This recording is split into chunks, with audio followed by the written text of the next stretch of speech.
வருகின்ற தமிழ்நாடு சட்டமன்ற தேர்தல் 2026இல் நீங்கள் செலுத்துகின்ற வாக்கு வாரிசு அரசியலுக்கு எதிராக முடிவுரை எழுதுவோம். அனைத்து தொகுதிகளிலும் வாரிசு அரசியலால் திறமையற்ற நிர்வாகத்தினால் பெயரளவுக்கு கல்வித்துறையும்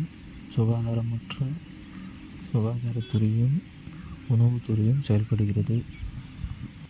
வாரிசு அரசியல் புற்றுச்சல் போல் உள்ளதால் எந்த ஒரு திட்டமும் முழுமையாக செயல்படுத்த முடியாது.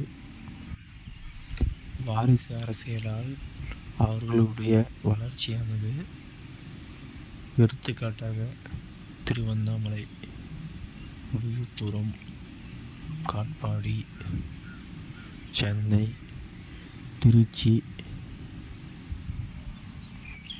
வாரிசு அரசியலுக்கு எதிராக வாக்களித்து வருகின்ற தேர்தலில் மிகப்பெரிய மாற்றத்தினை உருவாக்குவோம்.